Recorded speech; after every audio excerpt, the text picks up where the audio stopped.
In today's video, I'm going to show you how I made this cute bunny card without a bunny stamp, and I'm going to show you some different ways of using stamps. And here is the reason. I had to have a bunny on this card. I placed some painter's tape on my watercolor paper that's already cut to the size I need for my card. The top of the tape will create the horizon line, or the bottom of the tree line, and it will protect the lower portion that is going to be the snow. I have taped the paper to my stamping pad. My plan is to have space at the top to place some words, and I need to preserve enough space for my bunny to fit at the bottom of the card. To help the snow look white, I needed to add a little bit of color to my sky. I chose a soft sky color and rolled it on with a sponge roller. Skies are usually darker at the top and lighter as they come down to the horizon, so I used a second color to darken the upper portion of the sky just a little bit. Now for the stamping. I chose the smallest tree stamp, and I began with a blue for the most distant trees first. As I observe nature, I notice that the distant landscape is always more blue, and the colors gradually become warmer and greener as it gets closer to you. I chose muted colors because I don't want them to be too vibrant for a snowy scene.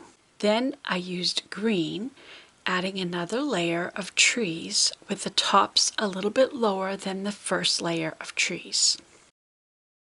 I chose different stamp, which has a nice tree, but it's much too large for what I want. Just ink the very top tip of the stamp for a smaller but fuller tree. This time, so I chose a more vibrant blue-green. To look like a natural scene, we need taller and shorter trees. I also vary the spacing of the trees to make it look more natural, sometimes overlapping them. At this point, I decided to use a small brush with some water to help the colors a bit. I want the trees to be more filled in, especially at the base of this tree line, because there would be a lot of shadows where the trees meet the snow. I filled in the trees down to the top of the tape with a brush with a bit more ink, trying to follow the shape of the tree. With a winter scene, it might be nice to have some empty leaf trees that have no leaves instead of the forest being strictly pine trees. So I used the very tip of one tree, inking only the tip of that one tree to add just a few of those. I used brown ink for these trees. Wished I had used black waterproof ink. After removing my tape, I assessed how my scene is looking so far. The front trees look fine, but the background trees still seem too faded. So I pulled out the same colors that I had used to stamp the other trees, and with a clean, small brush and very small brush strokes, filled in the distant trees, trying to be careful not to cause all the colors to bleed. The brown trees did bleed a bit, and I wasn't so happy about that. That's where I realized I should have used waterproof black ink, and then it wouldn't have bled at all. I decided my trees needed some snow, so I pulled out some acrylic paint. You can't paint white watercolor paint on top of other colors. It might lighten it a bit, but you'll never get white. So I used acrylic paint. I wanted two colors, a very pale blue and a white. So I mixed a little bit of the blue with the white. The first mix was too dark, so I pulled that aside and added some more white to it. I like to use small glass saucers or porcelain bowls as my palette because I can easily wash the paint off of them. That's one of the things I love to look for at yard sales. Love to collect small bowls. With a small brush, I dab on tiny spots of snow on my trees. I use the light blue on the distant blue trees and white on the more front green trees. Time to draw the bunny. First, I decided where he will sit on the snow. Once I have established the size of the body, I can then sketch the head, 2 ovals to form his fat little cheeks. His nose is sandwiched where the 2 ovals meet. The head looks like a small pointed hill. One ear is facing forward because he's listening, while the other ear is turned to the side.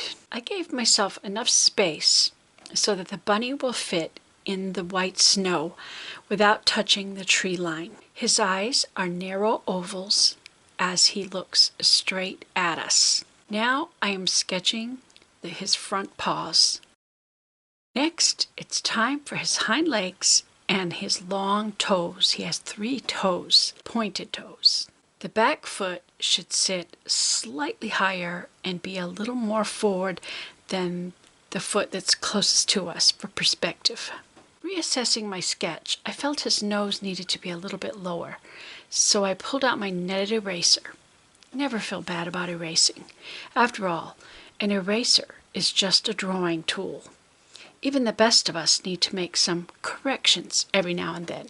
I also felt his eyes needed to be further apart, and then I added a tail. Now it's time to paint our little bunny. I'm using watercolor, which is why I chose watercolor paper for my card front. I mixed orange and red to make a peach color for his right ear, the inside of it. I paint a small line of color on the left side of the ear, and with a quick rinse to remove most of the color from my brush, then dab the rag to remove excess water from my brush so I can go back to spread that color out and fill in the ear. This gradates the color from dark to light. It's darker on the left and lighter on the right. Now we pick up some brown. I may mix a bit of yellow or orange into the brown to get the shade of brown that I want. I want a sort of golden brown. You'll notice that when I first place my colors, I always place them where the color will be darkest. Then I dab my rag to soak up some of the color, and with a drier brush, slightly drier but not dry, I come back to spread the color or fade the color to a lighter shade. I use my rag a great deal when I'm watercolor painting. I'm constantly checking the saturation or the intensity of my color and the wetness of my brush. I don't want too much water, which would cause the color to bleed where I don't want it. I let my rag soak up wetness and sometimes the color when I want to fade or gradate my colors to a lighter shade. The places where the bunny has white on him, I am very careful not to get that part wet nor put any color. With watercolor painting, once you lose the white, it is lost forever.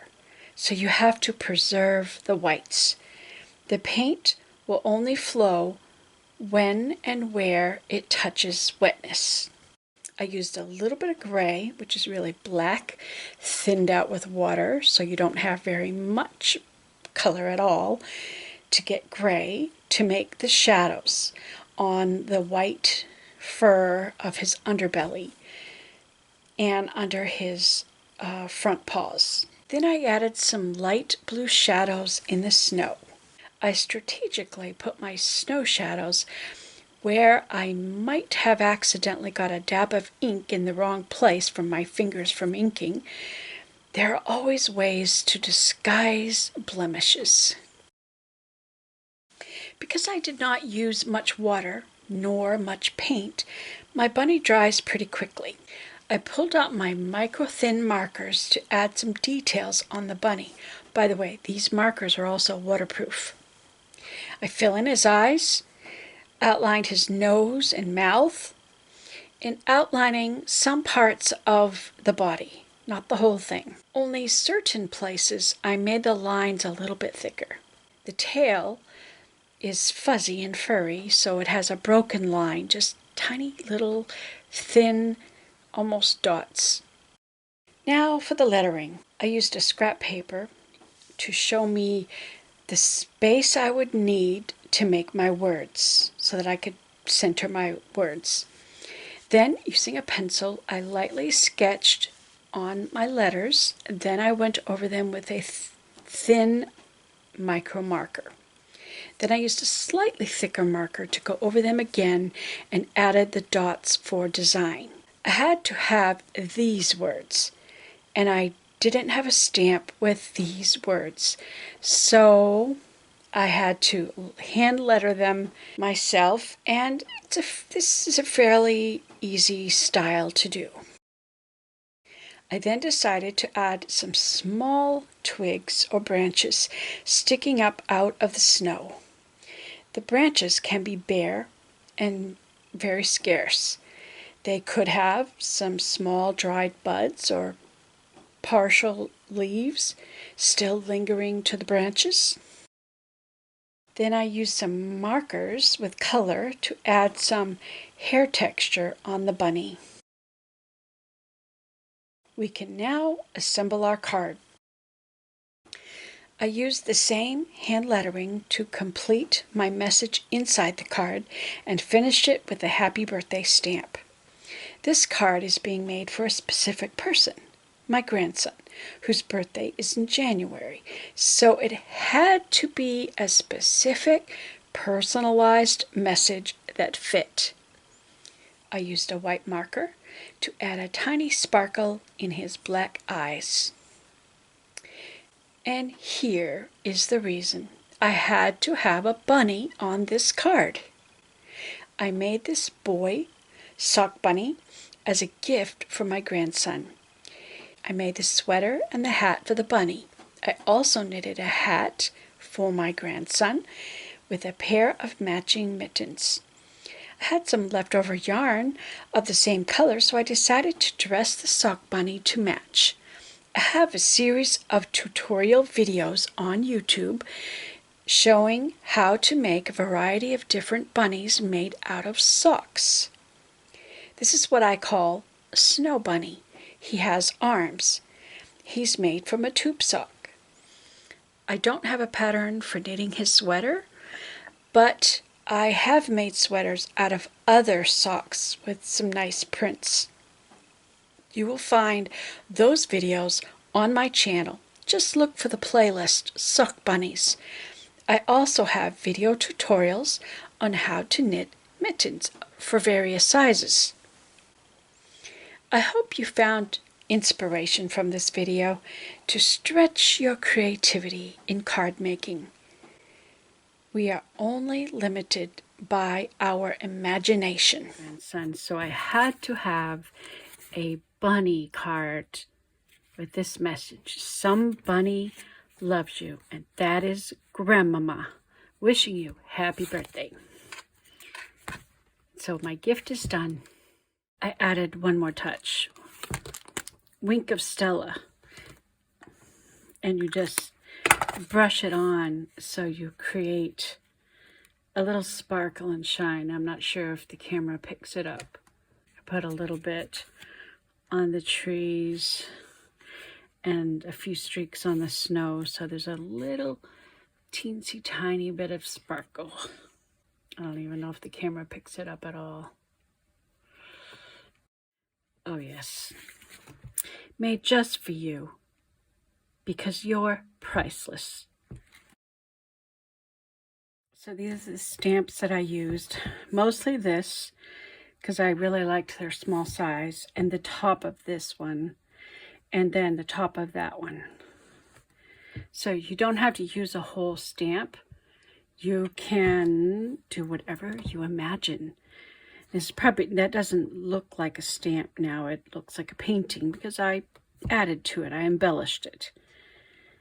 Now, I did not have a stamp for a bunny, but I'm an artist. I can create a bunny. So you can take your stamps and use it to create a scene. And now this has inspired me, and I want to do some other winter scenes. So I think I'm going to play a while. Thanks for watching.